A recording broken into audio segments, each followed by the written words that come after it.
하나님의 전신갑주라는 제목으로 에베소서 이제 마지막 말씀을 받을 때 하나님의 전신갑주를 입으시고 이제 정말 지금까지 신앙생활 몇십 년을 하셨든 몇 년을 하셨든 전신갑주를 입고 정말 새롭게 신앙생활을 하는 날마다 전신갑주를 입고 사단마귀를 물리치며 승리하시는 저와 여러분 되길 주님의 이름으로 축원합니다.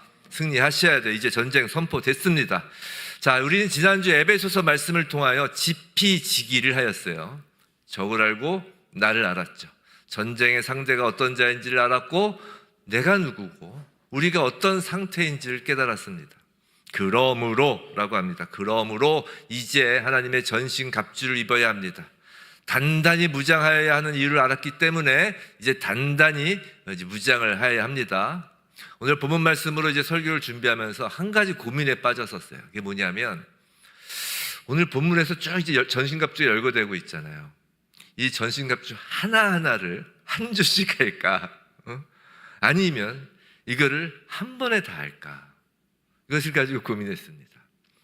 그리고 예전에 하나님께서 주신 그 실천 명령에서 옛사람을 벗고 새사람을 입는 일에 관해서는 한 주에 한 가지씩 봤어요.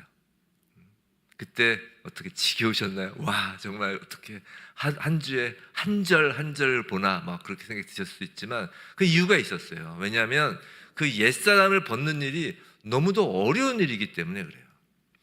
그리고 그것은 매우 구체적인 실천이 필요한 일이기 때문에 한 주에 한 가지라도 실천하자라는 의미에서 그렇게 천천히 한 주에 한 가지씩 옷 한 거풀 한 거풀을 벗은 것입니다. 그런데 생각해 보니까 이 하나님의 전신갑주를 입는 것은 군인이 전투를 앞두고 이제 완전 무장을 하는 거잖아요. 군인이 이제 완전 무장을 하는데 천천히 일주일에 한 가지씩 이렇게 갖추어 입다가는 이제 전쟁터 나가기도 전에 이제 전사하겠죠. 그 생각이 든 거예요. 그래서 하나님의 전신갑주에 관한 이 성경 말씀을 한 번에 다 보기로 한 것입니다. 사실 첫 번째 전신갑주가 뭐예요? 진리의 허리띠잖아요. 이 진리에 관해서 설교를 하려고 해도 이걸 다 다루려면 한 번은커녕 1년 내내 진리에 대한 설교만 해도 부족할 거라고요. 그렇잖아요. 그래서 이번에는 그래도 전신갑주 우리 한 번에 한번 보도록 하겠습니다. 그래서 사실 오늘 찬양을 좀 짧게 해달라고 제가 특별히 부탁을 했습니다. 왜냐? 이제 길 거라는 거예요. 이제 설교가 길 거라는 겁니다. 절대 졸면 안 된다는 겁니다. 한 번에 다 봅니다. 전신갑주. 자, 먼저 그 전에 13절부터 보겠습니다. 전신갑주를 보기 전에 본문 13절부터 보겠어요. 에베소서 6장 13절 우리 다시 한번 읽어볼까요? 시작. 그러므로 하나님의 전신갑주를 취하라. 이는 악한 날에 너희가 능히 대적하고 모든 일을 행한 후에 서기 위함이라. 좀 알고 넘어갈 게 있어요. 먼저 언제 전신갑주를 입어야 하는지 지금 알려주고 있어요. 언제라고요? 악한 날이라고 하죠. 근데 여기서 날은 여러 날들이 아닌 하루를 의미하는 단수를 쓰고 있어요. 그 헬라어 원어 성경에선 단수예요. 자, 무슨 말이냐면 악한 날은 성도가 이 세상에서 악의 공격을 받는 바로 그 날이라는 거예요. 그런데 안타깝게도 마귀는 매우 부지런하고 단 하루도 쉬지를 않아요. 결국 오늘 하루, 즉 매일이라는 뜻이에요. 이게 마귀가 하루 정도 쉬어줬으면 좋겠는데 이게 마귀는 하루도 안 쉬는 거예요. 그러니까 마귀가 공격하는 바로 그날, 그 악한 날, 그날 바로 오늘 하루라는 것입니다. 또 모든 일을 행한 후는 이제 성도에게 요구되는 모든 의무를 수행한 후, 즉 전투에 필요한 전신갑주를 모두 갖춘 후라는 의미예요. 무엇을 위해서요? 즉 전신갑주를 입는 목적이 무엇을 위해서요? 서기 위함이라고 합니다. 그죠? 우리 13절에 모든 일을 행한 후에 서기 위함이라는 것이죠. 그리고 연이어서 14절에서도 그런즉 서서라고 합니다. 즉 서는 것이 중요하다는 것이에요. 전신갑주를 입고 입기만 하고 넘어지면 쓸모가 없는 거예요. 그래서 우리가 지난주에 주 안에서와 그의 힘의 능력으로 강건해질 필요가 있는 거예요. 전신갑주 다 입혀놨더니만 그 전신갑주 안은 비실비실해가지고 전신갑주를 감당하지 못해서 쓰러지면 아무 의미가 없잖아요. 서기 위한 거라고요. 서기 위한 거. 사도 바울의 관심사는 서는 것이에요. 즉 그리스도의 안정이라는 것입니다. 성도 여러분, 그리스도 안에 확고하게 발을 딛고 서 있지 않은 흔들리는 그리스도인은 쉽게 마귀의 먹이가 되는 거예요. 갈대처럼 흔들리는 그리스도인들은 통치자들과 권세들의 그 바람이 조금만 샥 불기 시작할 때 거기에 저항할 수 없이 정말 바람에 부는 갈대처럼 철렁철렁 하는 것입니다. 우리는 가끔 이런 말을 하죠. 아니, 자주 하죠. 솔직히 신앙에는 업다운이 있어 라고 말을 합니다. 그죠? 근데 이 말은 자신의 신앙이 안정적이지 않은 것을 두고 하는 변명에 불과한 거예요. 전신갑주를 입고 있지 않아서 조금만 마귀가 으르렁대도 신앙이 요동치는 것뿐이라고요. 무슨 말이냐면 신앙에는 업다운이 있어 라는 말은 자기 책임이라는 거예요. 원래 신앙에는 업다운이 있는 것이 아니라 자기 책임이라는 거예요. 신앙의 업다운은 당연한 것이 아니라 무장을 하지 않은 군인 잘못이라는 겁니다. 그런데 하나님의 전신갑주라는 표현에서 우리가 명심해야 할 것은 그 차림새가 완전하다는 것이 중요한 것이 아니라 그것이 신적인 것임이 강조되고 있다는 것을 명심해야 돼요. 핵심은 하나님께서 그것을 만들어서 제공하신다는 거예요. 하나님께서 만들어서 제공하신다는 거예요. 구약을 보면 전신갑주를 입으시는 분은 다름 아닌 자기 백성을 지키기 위해 싸우시던 바로 그 하나님 당신이었다고요. 지난주 아침 예배 그 설교, 새벽 설교 말씀이었던 이사야서 59장 17절에 지난주 한번 그 새벽 예배 기억나시죠? 이사야서 59장 17절 뭐라고요? 공의를 갑옷으로 삼으시며 구원을 자기의 머리에 써서 투구로 삼으시며라는 말씀을 보았습니다. 그래서 저번 주에 한번 새벽 예배 설교 제목이 하나님이 전신갑주를 입으시다 뭐 그랬던 것 같아요. 오늘날도 갑주와 무기들의 소유는 하나님의 것이에요. 하지만 이제는 하나님은 그것을 우리에게 나누어 주신다고요. 우리가 갑옷을 입고 우리가 무기를 들고 우리가 악의 권세와 싸워야 한다는 것입니다. 언제요? 오늘이요. 하루도 쉬지 않고 매일 밤낮으로 전신갑주를 입어야 한다는 것이에요. 우리는 그것을 입고서 걸어야 되는 것이고요. 그것을 입고서 일상을 살아야 되는 것이고요. 잠자리에서조차 그것을 입고 있어야 되는 것이에요. 그렇지 않으면 전투를 치르고 있는 참된 군인이라고 할 수 없기 때문이죠. 성도 여러분, 여러분이 영적으로 잠들어 있는 시간, 영적으로 잠들어 있는 시간은 곧 사탄이 여러분을 시험하는 시간임과 동일한 것이에요. 영적으로 잠자는 자를 사탄은 건드립니다. 우리는 이미 영적으로는 하나님의 자녀예요. 구약식으로 보면 사자로 표현되는 그 유다를 야곱이 유언할 때 유다를 두고 사자라고 그랬잖아요.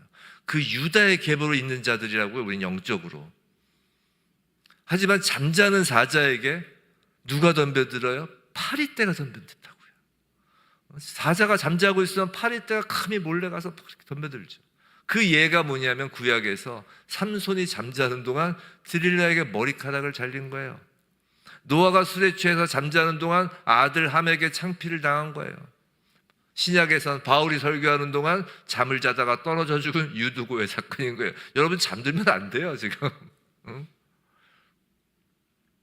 하나님의 자녀된 성도는 이미 사자라고요. 다만 전신갑주를 벗어버리고 감나무 밑에서 입 벌리고 자고 있으니까 그 입으로 자꾸 파리가 들어가는 것입니다. 이제 진군의 나팔 소리는 들렸어요.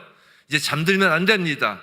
우리 함께 이제 전신갑주를 하나씩 입어보겠습니다. 오늘 입으시는 이 전신갑주를 이 땅에서 언제나 벗지 않는 것이에요. 무거워도 어쩔 수 없어요. 이제 이 땅에서 호흡이 마치는 순간까지 이 전신갑주를 벗지 않는 것입니다.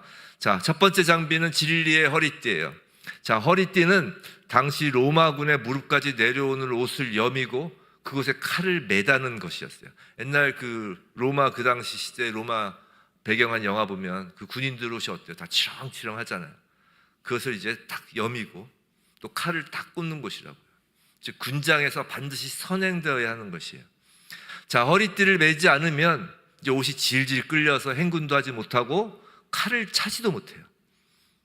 그럼 전신갑주의 기초가 된 진리란 무엇일까? 자, 두 가지로 해석되는데, 하나는 교리의 진실성이고 다른 하나는 마음의 진실성, 즉 진지함이에요. 사실 이 둘이 서로 다른 것이에요. 분리되는 것이 아니에요. 이 둘이 모두 진리에 포함된다고 보는 것이 가장 좋습니다. 자, 이런 거예요. 교리의 진실성이 없으면 어떨까요? 이후에 나오는 모든 전신갑주는 차라리 걸치지 않는 것이 더 나을 것이에요.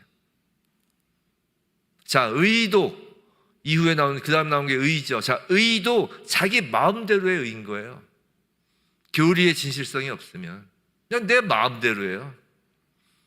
평안의 복음도 자기 육신의 평안의 복음, 내가 평안하면 되는 것이에요. 자, 믿음은 가짜 믿음이고요, 거짓 믿음이 되고 성령의 검이 아니라 결국은 악한 영의 검을 차고 있을 것이기 때문에, 즉 교리의 진실성이 없으면 사사기의 각자의 소견대로가 바로 그 모습을 띠기 때문에 차라리 전신갑주를 안 입는 게 나은 거예요. 교리의 진실성이 없으면. 소위 말한 이단들이 그런 거잖아요. 그리고 교리의 진실성이 있다고 하여도 마음의 진실성, 마음의 진지함이 없다면 어쩔까요? 여러분, 신앙생활 진지하게 하지 않으면 어떻게 되는지 아세요? 의도, 평안의 복음도, 믿음도, 구원도, 성령의 검인 하나님의 말씀도 그저 장식품에 불과하게 되는 것이에요. 그래서 조금만 행군을 해도 이 허리띠를 안 맸으니까 땅에 우수수 떨어질 뿐입니다. 신앙의 진실성, 진지함이 없으면 조금만 고난이 와도 우수수 떨어져 가는 거예요. 사랑하는 성도 여러분, 교리가 없이 바른 신앙생활을 할 수 있다고 생각한다면 그건 오만이란 죄이고, 진실한 진지함, 치열함이 없이 신앙생활을 할 수 있다고 생각한다면 그건 게으름이란 죄인 것이에요. 최근에 MZ세대를 위한 오무교회가 시대적 트렌드란 말을 제가 들었어요. 그 책까지 사보진 않았지만 비난하려는 건 아니에요. 그래서 오무가 뭔지 아세요? 오무, 최근 MZ세대를 위한 오무. 십자가가 없고 성경 공부가 없어야 되고 새벽 예배가 없어야 되고 구역 예배가 없어야 되고 장로가 없어야 된다는 거예요. 이게 오무교회라는 거예요. 젊은 사람들의 생활 환경에 맞춰야 되고 그들의 사고방식과 그들의 트렌드에 맞추자고 합니다. 물론 본질적이지 않은 부분에서 비본질적인 것에 대하여 유연함을 가지는 것에 대하여 저는 언제나 찬성을 합니다. 제가 자주 말씀드리잖아요. 본질엔 일치를, 비본질엔 관용을, 모든 것은 뭐라고요? 사랑으로. 하지만 이 트렌드라는 것, 즉 시대의 물결이라는 것은 참으로 이상하게 그냥 물결로 끝나는 것이 아니라 언제나 본질을 훼손하더라고요. 자유주의 신학이 그 대표적인 거잖아요.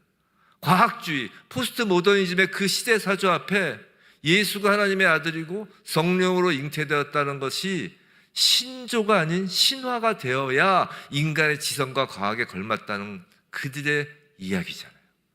트렌드라는 거예요. 아니, 과학이 이렇게 발달했는데 증명되지 않는, 인간의 이성으로 증명되지 않는 것을 어떻게 그저 믿으라고 하느냐. 이건 비이성적인 것이다. 그 시대의 트렌드라는 거예요. 예수만 진리라는 것은 무식한 이야기고, 예수만 진리라는 것은 무자비하고도 사랑이 없는 맹신이라는 거잖아요. 시대의 트렌드에 맞지 않는다는 거잖아요. 교회로 허리띠를, 교리로, 교회의 진리로 허리띠를 매지 않으면 트렌드란 이름으로 교회는 무너지는 거예요. 갈라디아서 1장 9절 10절 이런 말씀이 있어요. 우리 한번 읽어볼까요? 시작. 우리가 전에 말하였거니와 내가 지금 다시 말하노니 만일 누구든지 너희가 받은 것 외에 다른 복음을 전하면 저주를 받을지어다. 10절. 이제 내가 사람들에게 좋게 하랴, 하나님께 좋게 하랴, 사람들에게 기쁨을 구하랴. 내가 지금까지 사람들의 기쁨을 구하였다면 그리스도의 종이 아니니라. 교회 안에 진리가 없다는 것은 다른 복음을 전한다는 것이고, 다른 복음은 다름 아닌 하나님이 아닌 사람들을 좋게 하기에만 급급한 이야기들이라는 것이에요. 다른 복음인지 아닌지를 어떻게 알 수 있느냐? 사람들이 좋아하면 다른 복음이라는 것이에요. 세대의 입맛에 맞추려는 것에 너무 치중하면, 사람들을 좋게 하는 것에 집중하면 오히려 진리를 추구하려고 애쓰던 귀한 전통은 사라지게 된다는 것입니다. 진리의 허리띠를 매지 않으려면 차라리 군인이 되는 것을 포기하는 것이 나아요. 자칫 가짜 허리띠를 매고 이단의 열심을 부리는 것보다는 차라리 진리의 허리띠를 아예 안 매는 게 낫다는 것입니다. 성도 여러분, 진리의 허리띠를 매야 한다는 것이에요. 바짝 조여서 전투를 치를 준비를 해야 하는 것이에요. 성도 여러분, 히즈웨이브 처치는 어떤 특정 세대의 입맛에 맞춘 교회여서는 안 돼요. 어떤 사람을 만족시키는 교회도 되어서는 안 됩니다. 마지막 때에 사람을 만족시키는 교회가 아니라 하나님의 마음을 시원하게 해드리는 교회이길 원합니다. 진리의 허리띠를 더욱 단단히 매는 교회의 성도가 되어야 되는 것이에요. 부디 세상의 트렌드를 허리에 매는 교회가 아니라 영원히 불변한 진리로 허리띠를 매는 히즈웨이브 처치 되길 주님의 이름으로 축원합니다. 자, 다음으로는 의의 호심경입니다. 자, 호심경이라는 것은 이제 몸의 앞부분 또 등 부분을 덮어서 이제 중요한 신체 장기를 이제 보호하는 것이죠. 특별히 그 중에서도 심장을 보호하는 갑옷이에요. 자, 누군가의 그 심장을 칼로 찌르는 듯한 정죄와 그 손가락질을 방어하는 것이에요. 호심경이. 즉 의는, 여기서 의는 그래서 당연히 사람의 의가 아니에요. 우리의 의로 아무리 호심경을 이 갑옷을 삼으려고 해도 사람의 의는 또 다른 사람의 그 정죄함으로 금방 무너집니다. 그 대표적인 게 그거잖아요. 양비론. 제가 제일 싫어하는 그 대화 방법 중에 하나가 양비론이에요. 양비론이 뭔지 아세요? 이게 저희 젊었을 때 대학교 들어가면 그 운동권 서클에서 토론하는 기법으로 제일 먼저 가르쳐주는 게 양비론이에요. 누가 뭔가를 지적하면 바로 너는 또 다른 죄를 또 지적하는 거예요. 본질은 지금 누군가 잘못을 하면 그 잘못에 대해 지금 논쟁을 하는데 공격을 받으면 바로 상대방의 다른 잘못을 지적함으로 이 잘못을 희석시키는 방법이에요. 이게 양비론인데, 이게 무슨 말씀을 드리려면 사람의 의라는 건 그렇게 허무하게 무너진다는 것이에요. 여기서의 의는 당연히 사람의 의가 아닙니다. 하나님의 은혜로 주어진 그리스도의 의예요. 자, 의의 개념이 뭐예요? 제가 몇 번 말씀드렸어요. 이제 히즈웨이브 처치 성도들인데 의의 개념이 뭡니까? 의의 개념은 이전에 말씀드린 것처럼 어떤 관계에서 마땅히 해야 할 것을 하는 것을 의라고 그랬어요. 그죠? 기억나시죠? 우리가 물건을 살 때 사는 사람의 의는 돈을 지불하는 것이고 파는 사람의 의는 마땅히 좋은 물건을 주는 것을 의라고 했잖아요. 그 가격에 걸맞는. 자, 그런데 하나님과의 관계에서의 의, 하나님 관계에서 마땅히 우리가 해야 할 것을 우리 못한다는 거예요. 죄인된 우리는 할 수 없기 때문에 그 의를 오직 그리스도 예수가 행하신 것이고 오직 그리스도의 그 의가 은혜로 우리에게 주어진 것이에요. 이로 인해서 우리는 하나님과 올바른 관계를 맺는 것이죠. 분명히 하나님과 올바른 관계를 맺는 것보다 더 큰 영적 보호는 없어요. 자, 하나님과의 올바른 관계를 맺는 것을 보여드릴게요. 말씀드릴게요. 자, 칭의입니다. 우리를 의롭다고 칭해 주심을 받은 것이에요. 이게 하나님과의 올바른 관계예요. 자, 나 자신의 의가 아니라 아까 말씀드린 것처럼 그 허물어지기 쉬운 그 모래성과 같은 나 자신의 의가 아니라 그리스도의 것인 그리스도의 의로 옷을 입는 것이에요. 자, 정죄 받는 자가 더 이상 아니라 이제 용납된 자로서 하나님 앞에 서는 것이에요. 세상 사람들이 아무리 뭐라고 해도 하나님 우리를 정죄하지 않으세요. 이것이야말로 우리를 비난하는 세상의 다양한 양심에 대항하고, 양심은 다양해요. 아까 양비론 말씀드렸잖아요. 양심은 다양합니다. 여러분 양심이 하나라고 생각하세요? 아니에요. 이쪽에서 생각하는 양심과 저 북쪽에서 생각하는 양심이 달라요. 저쪽에 생각하는 저 나라에 생각하는 양심과 저쪽에 생각하는 양심이 달라요. 우리는 일부 다처제를 하면 양심에 반하는 거지만 어느 나라는 일부 다처제를 해야 양심에 맞는 거잖아요. 양심도 다 달라요. 이 다양한 양심에 대항하고 우리를 향한 그 악한 자의 헐뜯는 공격에 대항하는 필수적인 방어물은 바로 의라는 것이에요.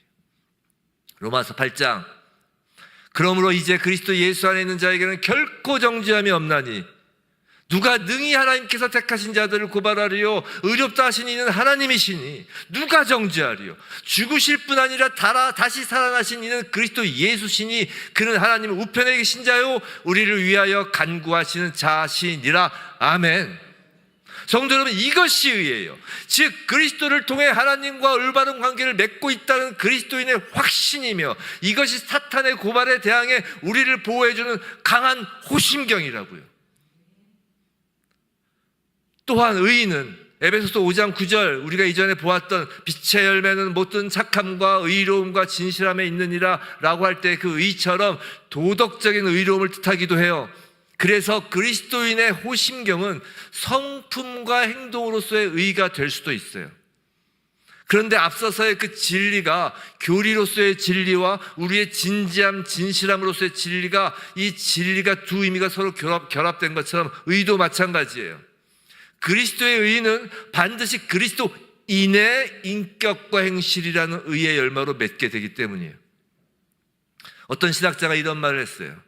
과거의 범죄에 대한 완전한 용서와, 즉 그리스도의 예수 그리스도의 의와 의롭다함을 받은 삶의 정직한 성품은 함께 씨줄과 날줄처럼 엮여져 어떤 칼날도 꿰뚫을 수 없는 갑옷이 된다라고 말합니다. 성도 여러분, 부디 의의 호심경을 붙이고 가슴을 펴고 담대히 출정하는 희수에 붙여지길 주님의 이름으로 축원합니다. 자, 이 다음에 복음의 신이 나옵니다. 자, 이 신은 이제 로마 그 영화 보시면 이제 로마 군인들 옛날 그 시절 로마 군인들 영화 보면 그 신이 어떤 건 대충 알죠. 그 앞에 발가락 부분은 좀 뚫려 있고, 그래서 그 바닥에는 무거운 그 징이 박혀 있었다고 그래요. 그리고 발목과 이 정강이를 끈으로 이제 묶잖아요. 그죠? 대충 연상되시죠? 발목과 정강이 끈으로 묶습니다. 그래서 이제 그 징이 박혀 있고 발목과 이제 끈까지, 그 정강이까지 딱 묶여 있어서 오랫동안 행군할 수 있고, 또 행군하다가 발이 미끄러지는 것을 막아주고 이제 견고한 자세를 지니도록 해주는 군화입니다. 우리 군대 갔다 오신 분 워커 다 아시죠? 워커. 그 군화, 그런 거 비슷한 거예요. 그 군화만 신어도 그 태권도 단수가 확 달라지잖아요. 그죠? 우리 군대 갔다 오신 분들 아시잖아요. 워커를 신었을 때 뭐 1단이면, 아니 워커를 벗었을 때 1단이면, 워커를 신으면 갑자기 태권도 3단이 되고 뭐 그런 얘기 있습니다. 자, 그런데 이 그리스도인인 하나님 군대 병사의 군화는 평안의 복음이 준비한 것이라고 해요. 평안의 복음이. 지금 우리가 보고 있는 그 한글 번역 성경에서는 평안의 복음이라고 해서 이 복음이, 즉 주격으로 번역했는데, 원어에서는 원어는 원래 이게 소유격으로 되어 있어서 이 헬라어의 소유격은 주격으로 또는 목적격으로 두 가지로 해석이 되거든요. 그래서 이건 목적격으로도 번역될 수 있는 것이에요. 즉 목적격으로 번역하면 평안의 복음을 준비한 신이 되는 거예요. 이해되셨죠? 자, 주격으로 번역하면 우리가 복음을 받았으며 그로 인해서 하나님과 다른 사람과 더불어 평안을 누리는 것이 악과 싸울 수 있는 가장 확고한 발판이다라는 뜻이에요. 평안의 복음이 우리의 신발이 된다는 것이죠. 하지만 목적격이라면, 이 경우에는 그리스도인인 그 병사의 신발은 평안의 복음을 준비하잖아요. 즉 평안의 복음을 알릴 준비로서의 신이라는 것이에요. 우리 이사야서 57장 7절 말씀, 이런 말씀 있죠. 우리 한번 읽어볼까요? 시작. 좋은 소식을 전하며 평화를 공포하며 복된 좋은 소식을 가져오며 구원을 공포하며 산을 넘는 발이 어찌 그리 아름다운가. 좀 유명한 말씀이에요. 이 말씀이 이제 반영되어 있는 해석이죠. 평안의 복음을 알릴 준비. 자, 어떤 것이 맞고 어떤 것이 틀리다가 뭐 그런 것이 아닙니다. 어쨌든 마귀는 복음을 두려워하고 미워합니다. 복음은 그것을 받은 사람이나 그것을 나눠주는 사람들을 모두 마귀의 폭정에서 구해주는 하나님의 능력이 있어요. 복음은 주는 사람이나 받는 사람입니다. 이 복음이 왔다 갔다 할 때, 복음이 전해질 때 마귀의 폭정에서 사람들이 구원되는 것입니다. 잘 생각해 보세요. 자, 신이에요. 저는 여기서 이 생각이 들더라고요. 복음의 신을 탁 신었을 때 그리스도인인 그 군사는 마귀의 머리를 밟을 수 있는 거예요. 여러분이 맨발로 마귀의 머리를 밟으려다가는 발바닥만 다칩니다. 복음의 신을 신고 마귀의 머리를 밟는 거예요. 그럼 우리의 발이 언제 마귀의 머리를 밟고 있는 건가요? 복음을 전하는 우리의 발이 바로 마귀의 머리를 밟고 있는 발이라고요. 복음을 전하지 않고 있으면 마귀의 머리를 밟고 있는 게 아니에요. 부디 복음의 신발을 끈을 조여서 힘찬 발걸음으로 마귀의 머리를 지근지근 밟아나가는 히즈레브 처치이길 주님의 이름으로 축원합니다. 자, 이제 네 번째 장비예요. 자, 네 번째 장비, 믿음의 방패입니다. 16절에서 모든 것 위에 믿음의 방패를 가지고라고 하였는데, 이 말의 의미는 믿음의 방패가 가장 우위에 있다는 뜻은 아니에요.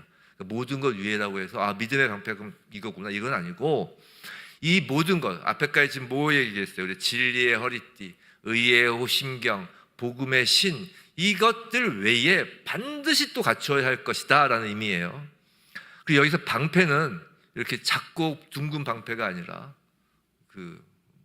이렇게 해서 조그만 이런 방패가 아니라 로마 영화 보면 긴 직사각형 방패 있죠. 큰 직사각형 방패, 전신을 다 가려주는 방패입니다. 이 고대 전쟁에서 가장 무서운 무기는 불붙는 화살이나 창이었다고 해요. 여기서 불화살이 나오는 거예요. 불화살.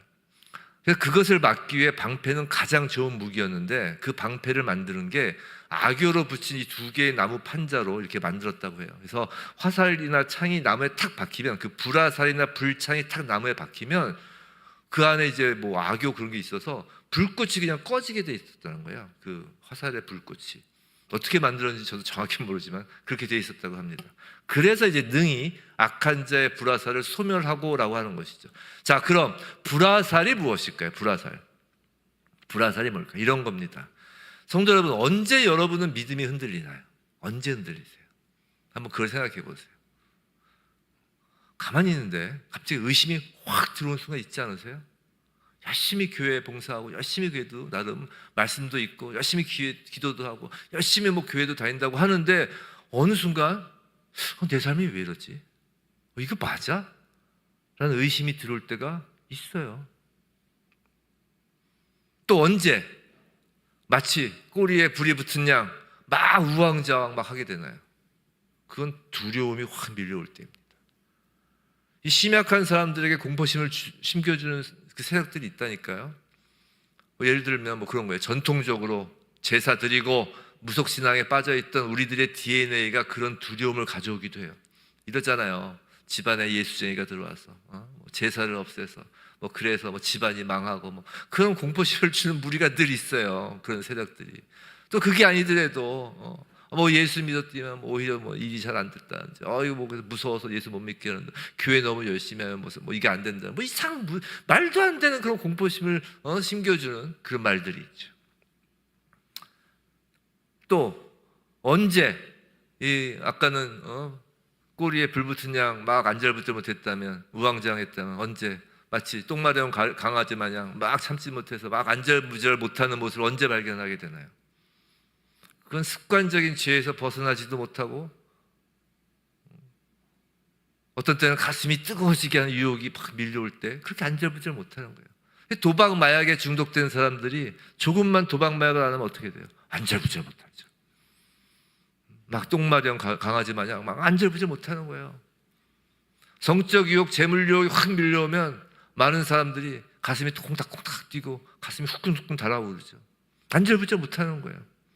이런 의심, 공포, 각종 그 육신의 쾌락과 유혹을 상징하는 것이 불화살이에요. 이것을 막을 방법은 믿음의 방패뿐이라는 것이에요. 그럼 믿음의 방패라는 것이 무엇일까요? 잘 들으셔야 돼요. 믿음의 방패. 자, 믿음의 방패라는 것은 믿습니다. 믿으십니까? 아멘, 아멘 하고 자기 최면을 거는 것이 믿음의 방패가 아니라는 것이에요. 목소리 크다고 믿음의 방패가 커지는 게 아니라고요. 아무리 나한테 믿습니다. 그 자기 최면이에요. 잠언 30장 5절에 이런 말씀이 있어요. 하나님의 말씀은 다 순전하며 하나님은 그를 의지하는 자의 방패시라. 뭐라고요? 하나님은 방패시라는 거예요. 하나님은 자기 자신을 지금 방패라고 하신다고요. 자, 이 말씀은 하나님은 방패시다라는 것을 어디서 우리는 제일 먼저 보냐면 창세기에서 옵니다. 제가 이제 창세기를 좋아하는 이유는 사실 창세기에 웬만한 건 다 들어가 있어요. 창세기 그 50장까지 보면 성경 66권에서 나오는 웬만한 개념들은 다 들어가 있어요. 자, 이 하나님께서 아브라함에게 나타나셔서 언약을 세우실 때 그때 아브라함에게 하신 말씀이에요. 아브라함과 언약 어디서 맺으셨어요? 창세기 15장이에요. 15장. 자, 창세기 15장 1절에 아브라함아 두려워하지 말라. 뭐라고요? 나는 내 방패요 라고 했다고요. 하나님이 방패라는 거예요. 자, 무슨 말이냐면 방패는 하나님이며 그리스도인이 갖춰야 할 믿음의 방패라는 건 하나님께 도망가라는 거예요. 하나님께 피하라는 것입니다. 하나님을 향해 냅다 도망해서 하나님을 피난처로 삼는 것이 믿음이라는 거예요. 성도는 믿음은 믿습니다가 아니라 하나님 뒤로 숨는 것이 믿음이에요. 의심, 두려움, 유혹의 불화살이 날라오나요? 믿습니다 하고 앞으로 달려나가면 그 불화살에 맞아 넘어지는 거예요. 쓰러지는 것이에요. 자신의 정신력을 과신하지 말라고요. 잽싸게 하나님 뒤로 숨으시기 바랍니다. 그것이 믿음의 방패를 갖추는 군인의 자세예요. 불화살이 몰려오는데 그냥 거기 냅다 뛰어가는 거, 믿습니다 하고 뛰어가는 건 그건 믿음이 아니라 어리석음이라고 하는 거예요. 부디 하나님 등 뒤로 숨고 하나님을 피난처로 삼는 믿음의 히스웨브 처치 되길 주님의 이름으로 축원합니다. 잘 숨으셔야 되는 거예요. 달려나가지 마시란 말이에요. 자, 다섯 번째는 이제 구원의 투구입니다. 구원의 투구. 자, 이제 로마 군인들의 투구는 인체의 가장 중요한 부위인 머리를 보호하는 보호 용구죠. 이 로마 병사 투구 뭐 이렇게 그림으로 보신 적이 있죠. 근데 이 투구는 보호 용구이자 또한 장식 용구예요. 그래서 어떤 투구에는 막 깃털도 꼽고 막 여러 관도 있고 막 휘황찬란하게 막 하잖아요. 우리나라 뭐 그 신라 시대 뭐 이렇게 뭐 그런 투구 이렇게 발견돼도 뭐 이것저것 뭐 장식이 있잖아요. 왜냐하면 장식할 때가 여기밖에 없는 거예요, 사실. 그래서 우리도 장식할 때 머리에 막 핀 꽂고 막 그러잖아요.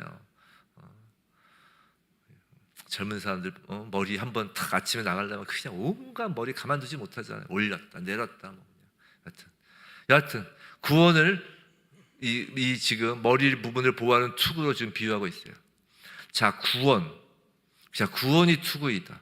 자, 성도의 영적 안전을 도모하는 데 있어서 구원의 확신이 그만큼 중요하다는 거예요. 자, 성도는 우리의 구원이 무엇이에요? 우리의 구원, 그것은 죄사함이며 사단의 속박에서 해방됨이며 하나님의 가족으로 입양되는 거예요.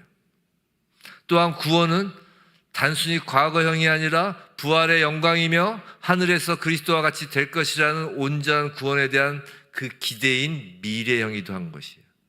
그리고 이러한 구원이 그리스도인을 장식하고 보호하는 것, 즉 우리가 자신감과 기쁨으로 고개를 들게 하는 것은 우리가 구원받은 자로서 살아간다는 구원의 현재형이에요.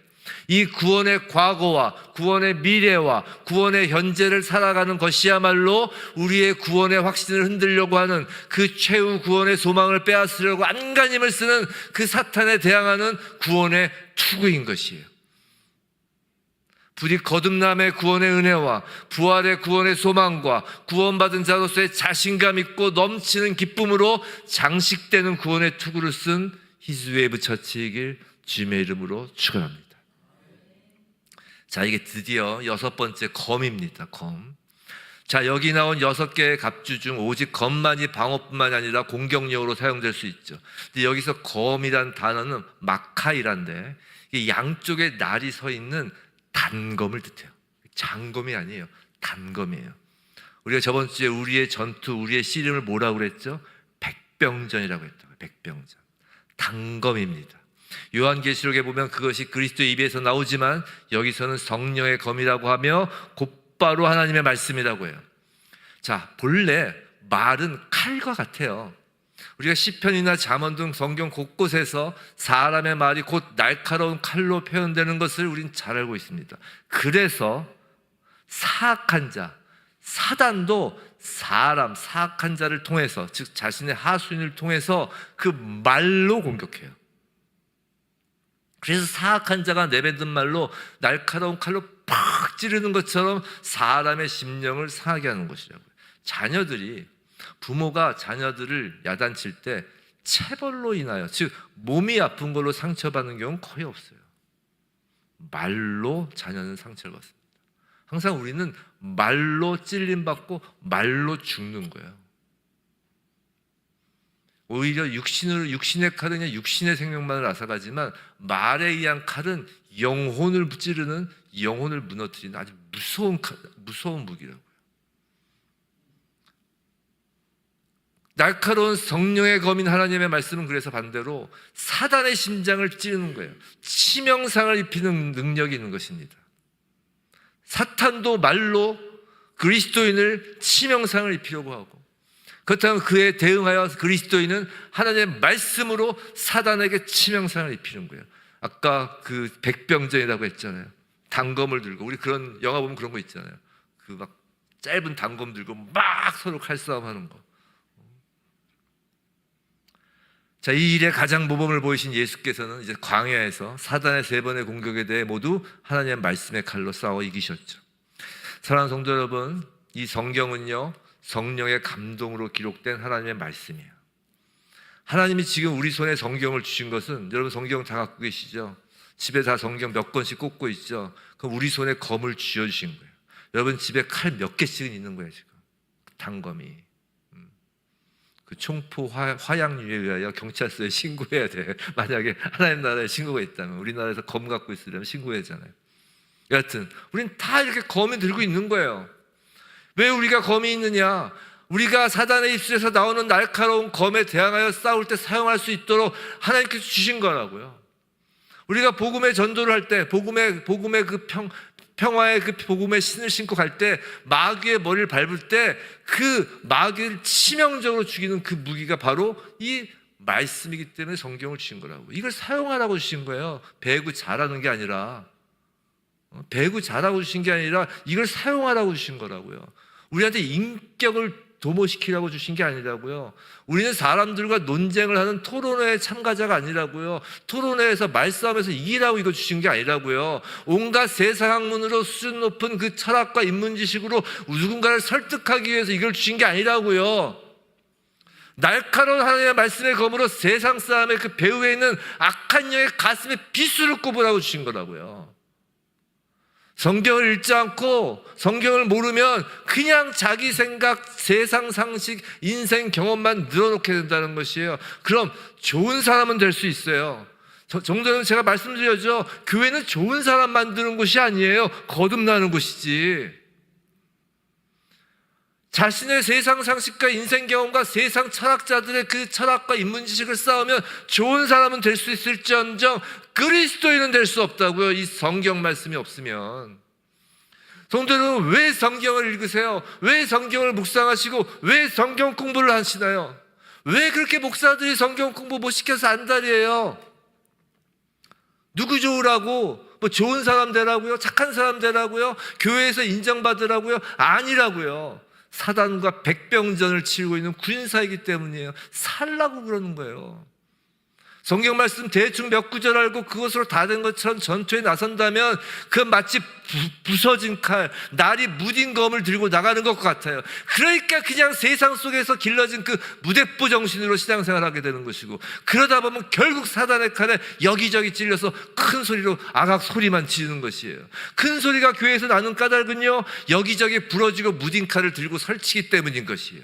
성도 여러분, 제가 검도 해봤다고 그랬잖아요. 날성검은요 소리가 없어요. 집단배기, 뭐 대나무배기 그런 거잖아요. 날이 안성검으로 치잖아요. 그럼 치는 사람이 다쳐요. 탁 치면 띵 하고 검이 튕겨져 나가면서 손목을 다쳐요. 아니면 검이 튕겨 나가서 발등을 찢거나. 근데 날성검은 정말 소리 없이 싹 잘라집니다. 잘라진지 알지도 못해요, 본인도. 날선검으로 소리 없이 사단을 찌르는 거예요. 부디 하나님의 말씀을 날마다 갈고 닦아서 날선검으로 마귀의 심장에 단검을 꽂으며 전진하는 히즈웨이브 처치이길 주님의 이름으로 축원합니다. 성도 여러분, 다시 강조하지만 이것들은 하나님의 전신갑주예요. 분명히 하나님께서 공급하십니다. 하지만 그것을 집어서 입고 악의 권세에 대항하여 자신 있게 사용하는 것은 우리의 책임이에요. 신앙이 맨날 업다운하는 것은 우리의 책임이에요. 자, 마지막으로 바울은 기도를 덧붙입니다. 자, 기도는 전신갑주에는 속하지 않지만 그 전신갑주가 더욱 견고해지고 영적 전쟁에서 탁월한 기능을 발휘할 수 있는 그 역할을 해요. 그래서 사도 바울은 이를 따로 구분해서 지금 강조하는 것이에요. 자, 이런 거예요. 기도가 뭐냐면 전신갑주와 관련해서 하나님의 전신갑주로 무장한다는 것이 뭐냐면 이게 기계적인 작용이 아니에요. 무슨 말이냐면 우리가 뭐 로봇 영화 같은 거 착 있으면 갑옷이 착 입혀지는 거 있잖아요. 이렇게 손 딱 들고 있으면 무슨 영화, 외국 영화 무슨 맨? 뭐 있잖아. 아이언맨처럼 타다다다다 옷 입혀주고 막 그러는 거. 마치 우리가 그렇게 로봇처럼 돼서 공장에서 로봇에 부속품을 부착하듯이 전신갑주 입는 것이 아니라고요. 그냥 가만히 있으면 타다닥 붙여주는 게 아니에요. 자, 하나님의 전신갑주를 입는다는 것을 생각해 보세요. 하나님의 전신갑주를 입는다는 것이 뭐예요? 무슨 뜻이에요? 그 자체로 하나님께 의뢰합니다라는 표시라고요. 그렇잖아요. 하나님 소유의 하나님이 입혀주신 전신갑주를 입는다는 것은 하나님을 의뢰합니다라는 뜻이라고요. 자, 그러면은 기도가 뭐예요? 기도라는 것은 전적으로 하나님께 의뢰하고 의지합니다라는 표현이잖아요. 그죠? 어렵지 않죠? 즉 전신갑주를 입는다는 것이 곧 기도이고 기도를 통해 우리는 전신갑주를 입는 거예요. 지금 더군다나 성령 안에서 기도하라고 하잖아요. 그냥 내 기도를 하라는 것이 아니라 성령에 의해 고무되고 인도받는 기도라고요. 오늘 본문에서 성령은 지금 검과 또 하나님 말씀인 성경, 즉 검인 성경과 또 기도, 이 두 군데에서 나와요. 지금 오늘 본문에서 성령이라는 단어는 성령의 검, 곧 하나님의 말씀할 때 성령, 또 성령 안에서 기도해서 기도. 그래서 성령과 기도와 말씀이 그래서 중요한 거예요. 항상 이제 성령이 우리 손에 쥐어지는 거니까. 우리가 기도를 한다는 건 하나님께 우리를 의뢰한다는 것이고 전신갑주를 입는다는 것은 하나님께 온전히 우리가 의뢰한다는 것이기 때문에 우리가 기도할 때 전신갑주를 입는 것이고 전신갑주를 입을 때 우리가 기도를 하는 것이에요. 다른 게 아니라고요. 18절 다시 한번 보세요. 18절. 기도에 대한 이야기니까 우리 다시 한번 읽어볼게요. 시작. 모든 기도와 간구를 하되 항상 성령 안에서 기도하고 이를 위하여 깨어 구하기를 항상 힘쓰며 여러 성도를 위하여 구하라. 잠깐 띄워줘 보세요. 제 얼굴 안 나가도 됩니다. 자, 여기서 주목할 것은 우리 기도가 갖추어야 할 네 가지 특성이 여기서 나오고 있어요. 그 특성은 모든이라고 되어 있는 영어로는 all에 해당하는 말을 4번 사용해요. 헬라어로 같은 단어가 4번 되고 있어요. 근데 우리나라 말 번역으로 조금 달라서 그렇지 그 4개를 말씀을 드릴게요. 첫째, 모든 기도와 간구예요. 모든 기도와 간구. 자, 여기서 기도와 간구는 단어가 서로 달라요. 자, 기도는 헬라어로 프로시케예요. 프로시케는 뭐냐면 이렇게 확 엎드리는 거예요. 즉 기도, 프로시케로서의 기도는 하나님의 하나님 되심을 깊이 인정하면서 저 완전히 엎드리는 마음으로 복종하는 마음으로 드리는 기도를 강조하는 단어예요. 자, 간구는 헬라어로 데시스예요. 이것은 뭐냐면 하나님의 자녀가 전능하신 그분께 필요한 것을 얻기 위해 간청하는 기도를 말하는 단어예요. 그러니까 영적 전투를 잘 감당하기 위해서는 하나님과 깊은 관계도 필요하고 하나님으로부터 영적, 육적 능력도 공급받아야 한다는 것이에요. 그래서 관계만 강조하고 필요를 구하는 기도를 버려서도 안 되고, 다시요, 관계를 강조하는 기도만 하고 필요를 구하는 기도를 하면 저런 저급한 기도 난 안 해. 그래서도 안 되는 것이고, 또 필요만을 막 구하는 기도만 하고 관계는 무시해서도 안 되는 것이에요. 주님도 하나님 나라도 구하지만 일용할 양식도 구하라고 하셨단 말이에요. 모든이라는 것이에요. 모든. 둘째, 항상 기도하라고 그래요. 항상. 원어에서는 엔 판티카이로, 지금 판티라는 단어가 4번 반복되는 것인데 직역하면 이런 것이에요. 모든 시간 안에서 엔, 뭐뭐 안에, 판티, 모든, 카이로스, 시간이죠. 자, 그래서 카이로스는 전에 한번 설명드린 것처럼 연대기적인 시간 개념이 아니에요. 흘러가는 시간 개념이 아니라 특별한 사건이 일어나는 시간이라는 뜻이죠. 자, 이런 겁니다.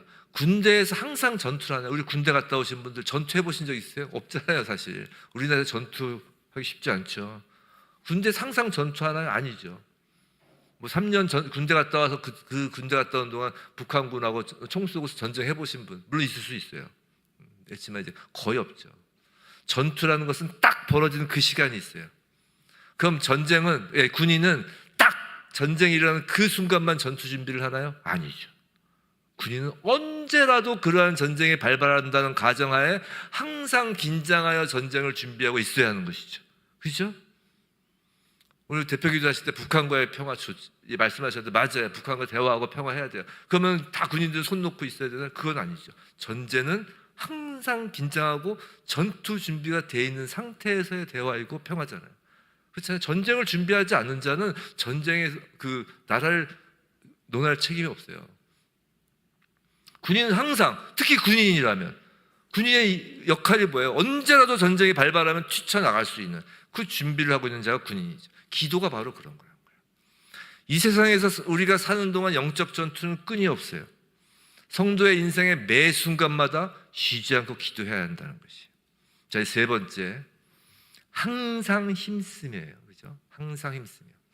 그래서 힘쓰며라는 단어는 인내, 버팀, 끈기예요. 성도 여러분, 기도는요, 인내이며 끈기입니다. 성경이 성도에게 요구하는 중요한 덕목이 인내임을 우린 잘 알고 있어요. 그죠? 뭐 여기저기 뭐 인내하라 나오잖아요. 근데 성도의 인내가 뭐예요? 성도의 인내는 그냥 이 앙 다물고 참는 것이 아니에요. 우리가 치과 가서 이 앙 다물면 치과 치료 못하죠. 치과에서 딱 그 순간 막 참잖아요. 그래서 치과 치료가 제일 싫은데, 막 참잖아요. 그 순간을 참는 게 인내가 아니에요. 성도의 인내는 이 앙 다물고 참는 것이 아니라 성도의 인내는 기도예요. 인내는 기도하라는 얘기예요. 또한 기도는 끈기를 가지고 하라는 것이에요. 우리가 이제 산지 희수웨이브 처치 금요 줌 기도회를 할 때 늘 동일한 기도가 이제 반복되는 것을 아실 거예요. 그죠? 특히 성도분들 그 중보 기도할 때 기도 내용이 계속 동일하잖아요. 그럼 그걸 두고 만약에 어떤 사람이 1년이 넘도록 아무 변화가 없으니까 이제 그 기도는 그만하였으면 좋겠다라고 하실 수도 있겠지만 그 기도 내용을 올리신 본인이 그 기도 내용을 삭제하거나 변경해달라고 하지 않으면 저는 안 바꿔요. 왜냐고요? 인내가 기도이기 때문이에요. 기도는 끈기 있게 하는 것이기 때문이에요. 생각해 보세요. 마라나타 주 예수의 오시옵소서, 이 기도를 지금 교회는 몇 년 하고 있어요? 2000년 넘게 하고 있는 거예요. 뭐 이제 그만하시렵니까? 2000년 넘게 기도했는데 주님이 안 오시니까? 기도는 그런 것이 아니라는 거예요. 기도는 인내를 가지고 끈기 있게 하는 거예요. 자, 네 번째, 여러 성도를 위하여 구하라라고 합니다. 여러 성도. 자, 생각해 보세요. 지금 에베소서의 주된 관심사가 무엇이에요? 에베소서의 주제, 에베소서 1장 10절, 하늘에 있는 것이나 땅에 있는 것이나 다 그리스도 안에서 통일되게 하려 하시는 하나님의 뜻입니다. 하나님의 새로운 사회 연합인 교회가 주된 관심사라고요. 에베소서는 누가 뭐라 해도 교회에 관한 서신서예요. 당연히 하나님의 뜻, 그 하나님의 관심사가 우리의 기도에 반영되어야 하는 것이에요. 만일요, 교회 성도가 자기 가족만 두고 기도하면 그 교회는 가족교회가 되는 것이에요. 만약 교회 성도가 자기 친구만 놓고 기도하면 그 교회는 동문회 교우회가 되는 것이에요. 성도의 기도의 범위만큼을 교회가 담는 것입니다. 단 한두 사람의 성도가 모여 기도하여도 열방을 향해 기도한다면 그 교회는 전 세계를 담는 교회가 되는 것이고, 수만 명, 여기 수십만 명이 기도를 하는데 자기 가족만 두고 막 기도하면 그건 가족교회인 거예요. 사람의 숫자가 이게 교회의 성격을 변화시키는 게 아니에요. 기도의 내용이 그 교회가 담는 것을 이야기하는 것이에요. 명심하시기 바랍니다. 하나님의 뜻은 만물에 있고 하나님의 뜻은 유대인과 이방인이 하나 되는 교회인 것이 하나님의 뜻인 거예요. 사랑하는 성도 여러분, 우리의 기도는 지금 어떤가요? 지금 네 가지를 이야기했어요.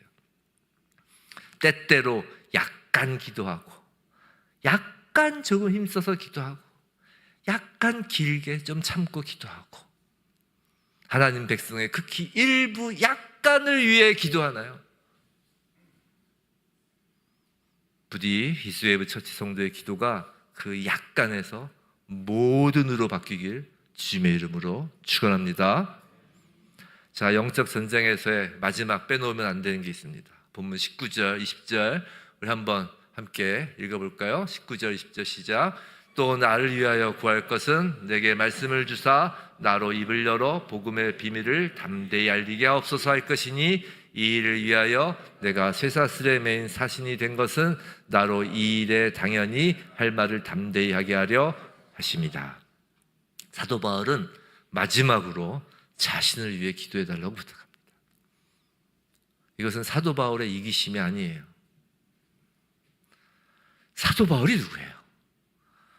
다메섹 도상에서 예수를 직접 보고 우리 뭐 신비로운 체험을 했었던 분들도 많지만 사도 바울만큼 신비로운 체험을 한 사람이 어디 있어요? 다메섹 도상에 눈 멀고 뭐 온갖 눈도 멀었다 떴다가 뭐 거기서 3층천이 어디냐면 정말 하나님이 계신 곳에 가서 하나님 뵙고 왔다는 얘기예요. 3층천 갔다는 건 요한계시록의 사도 요한뿐만 아니라 사도 바울은 이미 갔다 왔다는 거예요. 온갖 그러죠. 또 머리 또 얼마나 좋아요. 그 가말리엘 수하에서 우리로 치면 지금 하버드 최고 학부를 나와가지고 이 서신서, 이 사도 바울의 서신서를 보면 정말 기가 팍팍 막힙니다. 얼마나 머리가 좋고. 다만 흠이었다면 대머리였다고 하죠. 질병이 좀 있고. 하지만 그 사도로서 스승으로서 얼마나 대단합니까? 영적 능력, 정말 손수건만 얹어도 아픈 사람이 푹 일어났다는 거 아니에요. 그런 사도 바울이 지금 기도해 달라는 거예요. 사도 바울은 자신이 원수에 맞서 싸우려면 힘이 필요하다는 것을 알 만큼 충분히 지혜로웠고 성도들에게 자신을 위해 기도해 달라고 부탁할 만큼 충분히 겸손한 거예요. 성도 여러분, 우리의 전투는 개인의 복수나 개인의 한풀이가 아니라 하나님 나라 군대의 전쟁이라고 했어요. 우리의 전투는 개인의 전투가 아니에요. 교회의 전쟁입니다. 그럼 전쟁에서 적군이 가장 죽이려고 덤비는 사람이 누굴까요? 외람되지만 저예요. 맨 앞에 서 있는 목사입니다. 어느 분이 그러더라고요. 이상하게 목사만 되면 사람이 변한다고. 평상시 때는 멀쩡하던 사람이 이상하게 목사만 되면 사람이 변하고, 정말 이상하다고. 왜 이렇게 목사만 되면 사람들이 다 저렇게 변하냐고. 그런데 맞아요. 목사는 이상한 사람이 맞아요. 특히 말씀 사역하는 목사 가운데 이상한 사람 많습니다. 생각해 보세요. 온갖 사단의 공격을 제일 많이 받고 있는데 안 이상해지면 그게 이상하죠. 제가 목사 한지 그렇게 오래되지는 않았잖아요, 아시다시피. 근데 제 인생 전체 중에 한 6분의 1 정도 미만인데 제가 목사 되고 나서 지금까지 사람들로부터 받은 온갖 욕지거리와 손가락질을 치면 제 평생 받은 것보다 몇 배는 많은 것 같아요. 저 나름 괜찮은 사람이었거든요. 세상 욕 안 먹고 나이스하고 명물짓 한 일도 별로 없었고. 근데 목사 되고 나서부터 제가 처먹은 욕이 아마 목사 아니었을 때 욕이 거의 수십 배가 되는 것 같아요. 여러분 목사 되기를 환영합니다. 오래 사시려면. 여러분 장수하고 싶으시면 목사하세요. 아주 욕 바가지로 처먹으실 거예요. 지금 다 나이스해 보이시죠? 목사 되는 순간 다 욕을 해요. 안 이상해지면 이상해요. 성도 여러분, 그 이상한 목사를 두고 둘 중에 하나를 기도하세요. 너무 이상하니까 이제 내가 목사 한번 해보겠다고 나 목사 시켜달라고 기도를 하시거나, 그게 조금 부담스러우시면 그 이상한 목사를 위해 기도하시거나, 둘 중 하나를 선택하시면 되는 거예요. 성도 여러분, 기본적으로 목사는 성도님들이 나를 좋아해 주길 바라면서 목회하지 않아요. 목사를 제가 얼마 하진 않았지만 마녀 목사님도 비슷하실 거예요. 목사는 기본적으로 사람의 칭찬을 그렇게 기대하지 않습니다. 하도 욕을 먹으니까 칭찬하면 놀래요. 왜 그러지? 그 다음에 또 뭐가 나오지? 목사는 사람이 자기를 좋아해 주기 위해서 목회라는 것이 아닙니다. 하물며 우리 자녀들이 목사라는 걸 좋아해 주길 원하지도 않아요.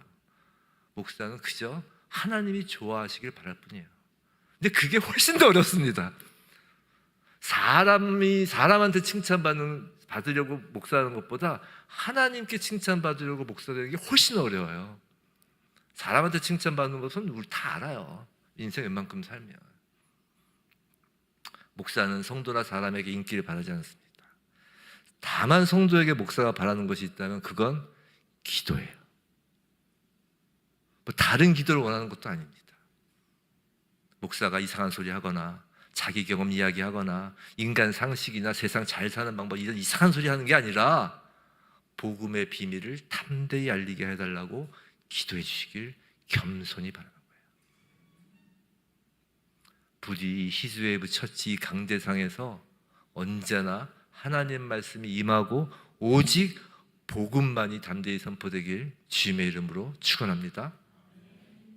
자, 그리하여 이제 다 봤어요. 그리하여 히즈웨이브 처치 교회 성도가 모두가 하나님의 전신갑주를 입고 함께 기도하고 오직 복음 선포하고 전하는 일에 하나가 되고, 즉 같은 부대예요. 성도 여러분, 여러분은 같은 부대에 속한 전우가 된 거예요. 교회 만만하게 보지 마세요. 전쟁에서 부대에서 이탈하면 어떻게 돼요? 총살이에요. 같은 부대에 속한 전우가 된 것이에요. 언제부터 언제까지요? 이 땅에서 호흡이 마치는 날까지요.